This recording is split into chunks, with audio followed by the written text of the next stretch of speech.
During our last visit, we discovered an excessive amount of trash along the Malden River, which included plastic bottles, used items, and more plastic accessories that could be harmful to the wildlife.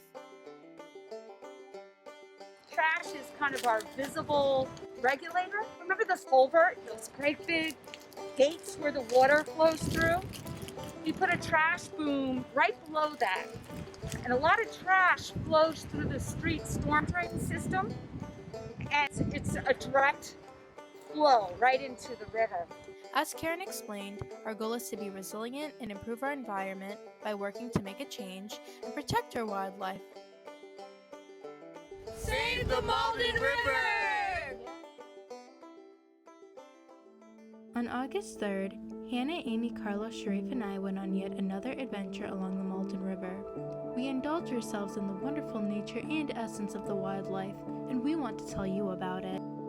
We started off with an introduction to the Malden Department of Public Works and its mission to preserve the Malden River along with its goals of environmental renovations.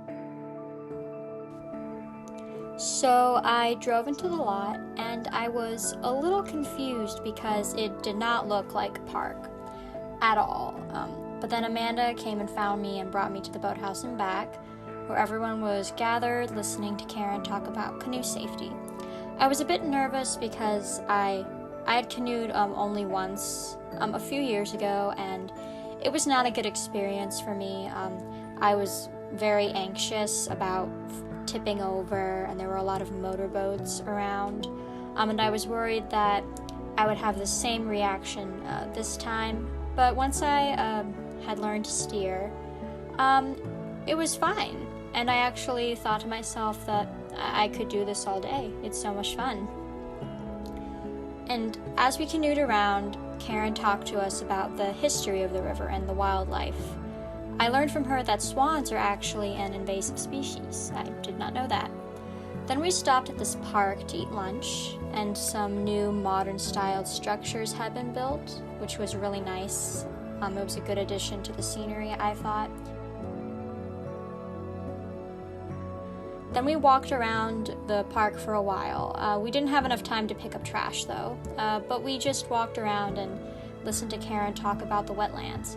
The most interesting thing I think I learned from her was the importance of preserving wetlands. It's important because when water levels rise, the soil in the wetlands absorbs it, which prevents flooding. And concrete obviously does not have that same effect, which means that there's very little to prevent flooding in the event of a storm. After a few minutes of exploration, we canoed back to the boathouse. On our trip back, we saw a beautiful egret sitting in the tree, and we got to watch it fly off. We also saw a lot of tires in the lake, which was unfortunate because they actually leak oil into the river, which was very obvious because you could see iridescent film on the water surface. One kind of cute thing I noticed, though, was that a little turtle had made a perch out of one of the tires. To me, it sort of represented how, no matter how badly careless humans can damage the earth, nature will always be able to grow around that.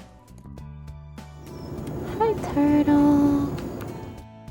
When we got back to the boathouse, we had to haul the canoes in, then we said our goodbyes and headed home.